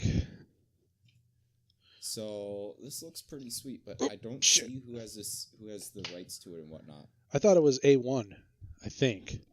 Don't quote me on that. The studio is Kamikaze Duga. The guy who's doing the screenplay for it is the guy who did the screenplay for Gurren Lagann and. It's legit. It's legit being produced by Warner Brothers. Oh, is it? Yeah, flat out. That's dope. Oh well, then it's gonna get an English dub then. Cool. Alrighty. And the. Yeah, they already have the voice. Okay. Ah, man, Roger Craig Smith Batman. It's Ninja Batman, whatever. I don't know. I guess I'm spoiled because I just want fucking Kevin Conroy forever. They're not gonna give you the primo shit for the anime version. We're getting a new Godzilla anime, which I still need to watch the previous Godzilla anime movie that came out. Yeah, that was fucking fantastic. Was it? It was fucking great. You need to watch that shit. I looked at a comparison of all the Godzillas, and the anime Godzilla was actually just like 50 times the size. Yeah, if you've got the latest American Godzilla. Oh yeah, if you've got a Netflix free trial to burn, now is a very good time to burn it. Okay, good to know. Yeah. Yeah, I'll have to watch that. Maybe I'll watch that tonight. I was thinking of drinking and watching something. That would be good. It does have a dub. The Godzilla one? Yeah. Yeah, it's on Netflix, so I'm pretty sure they have an English version. Baller. If nothing else, they've got good subs. Yeah. All right. Well, cool. Yeah, I think that's it, anime-wise, that I'm interested in. I mean, there's a bunch of shit, to be fair. I mean, like, I'm looking at this, and just sequels that I'm going to be keeping track of. Like, 1, 2, 3, 4... 4 just from sequels. The Legend of the Galactic Heroes reboot. Steins Gate 0, which I hopefully will catch up on. Steins Gate. And Steins Gate. Yeah, I have to catch up on Steins Gate before I do 0. And then I might give the Sword Art Online thing a try. Maybe. Only because it is based on source material that was not written by the main author. That's the only reason. What's the matter, man? You didn't like Gun Gale? You didn't like my gun chick? It's actually set in Gun Gale Online. Oh, great. But it's different character and whatnot. It could be good. I doubt it. I don't know, man. Like, once they actually see, the problem with Sword Art Online is the second they leave Sword Art Online, everything comes crashing down in terms of the plot. It's just terrible from there on out. Honestly, everything after episode 11 of the original anime was trash to me. It pretty much was, yeah. But then there's those 2 other shows I mentioned that I was interested in. Oh, and then this boxing. There's a boxing anime. Yeah, Mega whatever it is. The guy has like robot arms. Box. Yeah, dude has fucking robot arms. That looks rad. If not for the fact that he has an afro, I dig that. Yeah, dude. Like dude, I'm not even kidding. The character fucking looks like you. like when you were like in your early 20s, yeah. Before the stress hit me, I started cutting my hair off like crazy. Mm-hmm. Yeah, that looks legit. Yeah, it looks like a younger you. I hadn't thought about that until just now when I was talking. Yeah, wow. I'm always really interested to see characters that because you don't see a whole lot of people that don't look like because anime is weird like that. Like the proportions and the features and everything are all designed around sort of the ideal European kind of a thing, which Yeah. I don't have anything wrong with that, but it's like every character Yeah, no. has like a eventually, you go far enough and everybody kind of looks the same. Yeah, they all look like me. Exactly. Yeah, they look like they're tall, skinny, like they've Gangly limbs, angly limbs, drawn out faces. Mhm. With that high angled noble cheekbones. Yeah, they all have like dramatic somehow nose. weird multicolor eyes. Yeah. Yeah. Exactly like me. We'll let Okay, we'll let only the a audience little bit. we'll let the audience figure that out. Somebody will try to eventually. I'm Right. Sure. Ugh. It's not like I said, like we always say, we're not exactly doing too much to really hide our identities or Yeah. anything. I did have a panic the other day. I had to take a video down because I realized I was actually displaying my real name in my Chrome browser. Oh. So I had to. It was actually a live stream that I had to remove, but yeah, and another video. Yeah, so I had to remove a video and a live stream recording that I had up, and I was just like, oh god. Oh, good that you did So, then. Yeah, it just sucks because the live stream recording was like my most popular thing I've done in a while. So. Oh, bummer. Bummer. Well. Something to keep in mind for the future, I guess. Yeah, well, no, I changed the name on my Chrome browser now to Mavernell. So there you go. And I decided to go through all my Google account shit too, and just clean that up. All right. Yeah. Yeah, I have very little stuff that uses my actual name on it. Maybe an email address, and that's about it. The problem is like it's like this Google account that I'm using is like the one I've had forever. Right. Like since I was in like the 8th grade. Oh yeah. So I'm like cleaning it up desperately now. That's a lot to go back through. Yeah, I had a the primary email address I use is like one of those really mature I'm trying to get a job email addresses, and I came up with it when I was like 12 because that's the kind of boring 12-year-old I was. Me too. dfbates42@gmail.com, and please censor that. Yeah, we'll cut that or out. I will censor that. Yeah, it's super boring. Like it's it's my name and a number. Yeah. But yeah. That's pretty much what I got going on there. I think we're sort of running out of steam here at the end, D. I think we are running out of steam. I think I'm gonna go pick up alcohol and watch Godzilla. Sounds good to me. I'm gonna think after I play Warframe. I'm gonna debate buying Jimmy John's and then probably not buy Jimmy John's. Yeah, you're not gonna buy Jimmy John's. Yeah, you caught me. I'm like I know that thought process. Though. Yeah, I've been there a lot. It's like I want to order delivery, but it's so much money to order delivery. Yeah, I want to order delivery, but that's like $22 for a meal. Yeah, exactly. When I have like frozen chicken in my fridge, I could just defrost and eat. Yeah. Like, dude, I'm like literally looking at the remains of some barbecue chicken that I just did up a while back, like today.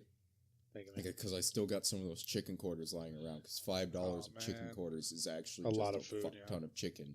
It's a lot of chicken, man. Yeah.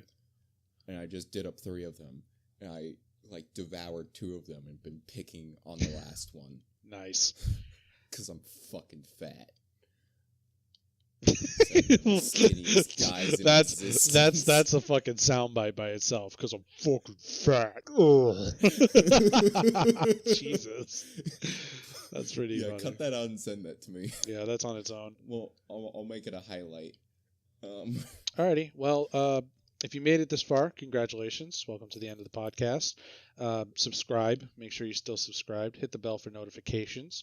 If you're interested in listening to more, if you liked the podcast, maybe leave a comment, talk to your friends about it.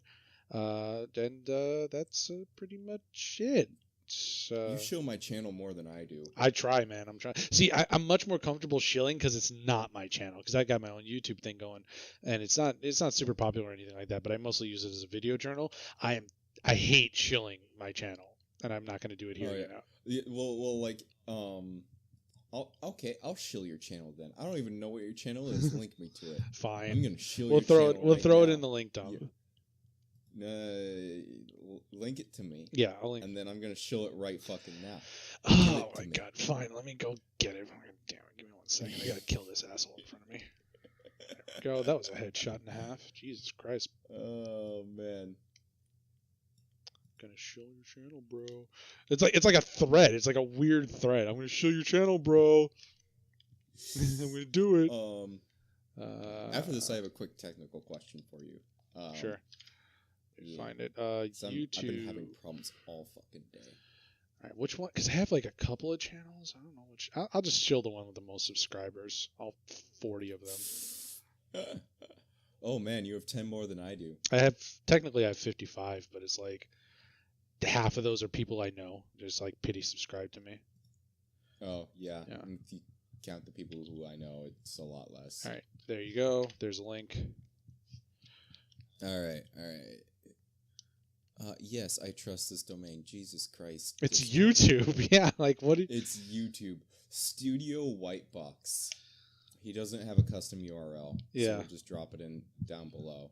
Yeah. But yeah. Check out Studio Whitebox. He occasionally posts things. It's very sporadic. I think the last thing I did was a fucking Slam Jam mashup video with Devilman. Oh my god, that fucking It came out okay.